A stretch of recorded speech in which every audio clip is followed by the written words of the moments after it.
את משיחנו ינהיג קהילתנו כולם יוצאים לקראתו לעזיז רבי דאגון ביתו אשרי כל משפחת ביתו כל אחד הוא איתו מקובלת תפילתו לפני אלוקים אשרי משפחת Maintenant, je vais vous raconter une très très belle histoire. Alors là, c'est l'histoire de... Lorsque j'étais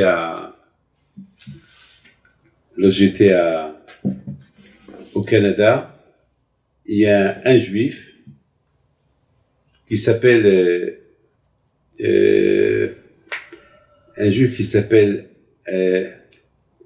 oh là là, j'ai oublié son nom. C'est un vieux monsieur, très vieux monsieur, et il s'appelle Haïm. Oh là là, j'arrive pas à voir. Bon, à Colpani. Et sa mère, elle n'arrivait pas à avoir des enfants. Et un jour, sa mère était au Mélah. Elle voit Rabbi Hippito passer. Elle va chez lui. Il lui dit, Rabbi Haïm, j'ai pas d'enfant. Et comment je vais faire? Elle pleurait la pauvre. Et Rabbi Hippito Alav Shalom, il lui dit, je sais que tu n'as pas des enfants. C'est que je ne vois pas que tu peux avoir des enfants. Tu sais quoi? Je vais aller au cimetière. Je vais aller sur la tombe de mon grand-père Rabbi Hippito le Grand. Et là-bas, je vais lui demander. Et beaucoup de gens m'ont raconté ça. Beaucoup de gens, ils m'ont raconté que parfois, lorsque Rabbi Hippito, Alav Shalom, il n'arrivait pas à bénir les gens parce qu'il voyait que il ne pouvait pas les aider. Il allait à la tombe de Rabbi Hippito lui-même avec sa canne. Il tape la tombe de Rabbi Hippito. Il lui dit, Yajdi, mon grand-père, aide ce monsieur-là. Aide-le qu'il a des enfants. Comme ça, il faisait. Aide-le qu'il guérit. Aide-le qu'il n'aime pas la salle. Comme ça. Alors, c'est comme ça qu'il a fait avec cette femme-là. Il a dit, viens avec moi, tu me suis. Et Rabbi Hippito, il va jusqu'au cimetière. Il rentre. Il dit à son grand-père, Rabbi Hippito, HD, mon grand-père, cette femme-là pauvre, elle ne peut pas avoir des enfants. Prie pour elle, pour Shakadosh Baruch Hu, pour qu'elle ait un enfant, elle va le nommer sur toi, Haïm. Eh bien, c'est lui.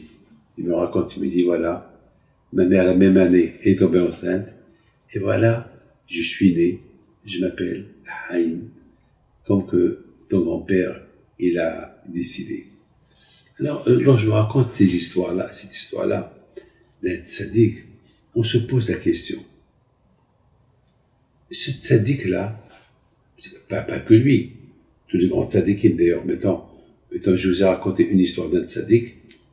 Maintenant, je vous raconte l'histoire de Rabbi Akiva Eiger. Une fois, Rabbi Akiva Eiger, écoutez bien cette histoire-là. Une fois, il vient chez lui une femme. Et cette femme, elle lui dit, ça fait 20 ans que mon mari, il veut pas me donner le guet. Il est parti, il m'a quitté, il s'est marié avec une Goya, il veut pas me donner le guet. Et Rabbi Akiva Eiger lui dit, et il est où ton mari? Il lui dit, eh ben, tu sais que son père, il est mort, il va venir dans cette ville pour l'enterrement pas l'enterrement, pour pèleriner son père. Rabbi Akiva Eiger lui dit, dès qu'il est là, tu me le dis. Je vais aller lui parler. Il est venu, il est au cimetière. Rabbi Akiva Eiger est parti chez lui. Regardez, combien il était tzaddik. Il lui dit, vous êtes tel et tel? Oui. Pourquoi tu ne veux pas donner le guet à ta femme? Ça fait 20 ans que tu l'as lâché. 20 ans. En plus, tu t'es marié avec une Goya et tu l'as lâché. Alors, on m'a donné le guet. Non, je ne donne pas le guet, je veux qu'elle crève. je veux pas lui donner la guette et je veux qu'elle crève. Alors Rabbi Akiva Eger lui dit, alors écoute-moi, cette femme-là, qui est ta femme, elle peut se remarier avec deux façons. Première chose, elle peut se marier parce que on lui donne le guet, elle est divorcée, elle peut se marier, ou bien si toi tu meurs, elle va devenir veuve, elle peut se marier. Donc, dans les deux cas, alors, tu décides quel cas tu veux, le premier ou le deuxième. Ou tu lui donnes le guet, ou bien le deuxième, elle sera veuve, et pour qu'elle soit veuve, tu vas mourir. Elle a commencé à rigoler. Elle dit, moi, tu me fais pas peur. Moi, je ne lui donne pas le guet. Et Rabbi Akiva Eger lui a dit, d'accord, ne lui donne pas le guet. Ne lui donne pas le guet. Alors, elle va se marier dans 3 mois, si Dieu veut, parce qu'elle sera veuve. Le même jour, le monsieur, il est mort. Le même jour. Alors, vous voyez, regardez, vous avez cette histoire qu'elle est de Rabbi Akiva Eger, vous avez cette histoire de Rabbi Haïm Pinto alav shalom, comment leur prière, elle était proche de HaKadosh Baruch Hu. Pourquoi ces tzadikim-là, tout ce qu'ils demandent à HaKadosh Baruch Hu, ça se réalise. Vous savez pourquoi? Pourquoi? Parce qu'ils sont émuettes. Parce qu'ils respectent la Torah et les mitzvot. Ils font tout pour HaKadosh Baruch Hu.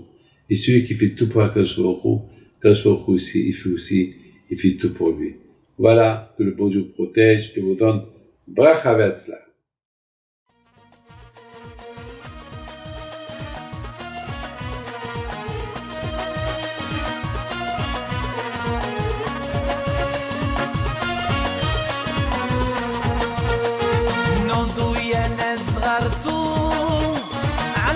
حي بنتو وقف لنا زي خوتو يا وز خوتو